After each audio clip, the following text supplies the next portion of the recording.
Legenda Desa Pengilon, penjaga kabut di hutan jauh.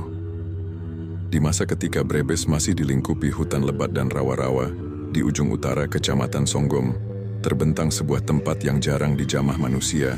Orang-orang menamainya Wanatawang. Wana berarti hutan, Tawang berarti jauh. Dan di sudut sunyi hutan itu ada sebuah dukuh kecil yang kelak dikenal sebagai Pengilon. Nama Pengilon lahir dari sebuah mata air bening seperti kaca.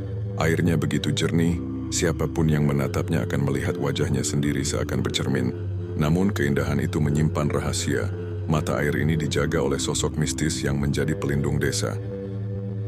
Pertemuan pertama konon, berabad-abad lalu, seorang pengembara bernama Ki Darmo Senta tersesat di tengah kabut hutan Wanatawang.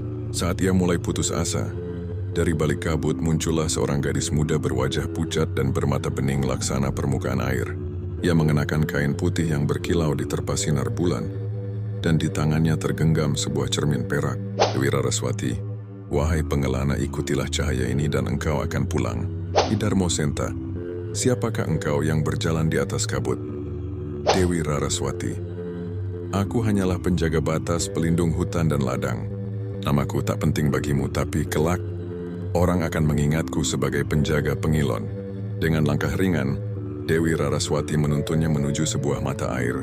Begitu Ki Darmo Senta membasuh wajahnya di sana, ia menemukan dirinya telah berada di tepi ladang desanya.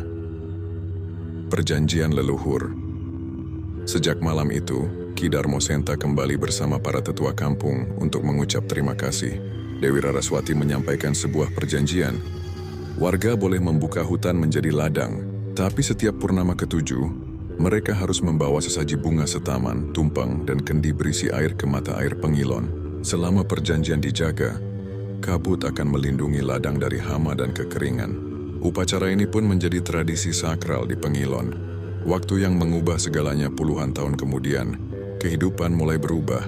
Rel kereta dibangun untuk mengangkut tebu ke pabrik gula Jatibarang. Hutan dibuka lebar-lebar dan kabut mulai jarang turun. Generasi muda menganggap kisah penjaga kabut hanyalah dongeng. Hingga suatu musim kemarau panjang, mata air Pengilon mengering. Panen gagal, hama menyerang. Pada malam yang sunyi, beberapa petani melihat dari kejauhan sosok putih berdiri di tengah mata air yang retak. Ia menatap langit, lalu melangkah masuk ke dalam kabut dan lenyap. Warisan yang tersisa sejak malam itu, warga percaya. Bila kabut turun pekat di Pengilon dan permukaan air beriak tanpa angin, berarti Dewi Raraswati sedang kembali. Itu pertanda mereka harus segera menggelar selametan, memohon agar panen terjaga. Hingga kini sebagian keluarga tua masih menjalankan upacara sederhana di mata air pada malam purnama, membawa bunga, nasi, dan pelita minyak. Bagi mereka, legenda ini bukan sekadar cerita, tapi janji leluhur yang tak boleh putus. Makna filosofis mata air Pengilon melambangkan kejujuran. Air yang jernih adalah hati yang bersih, kabut adalah perlindungan.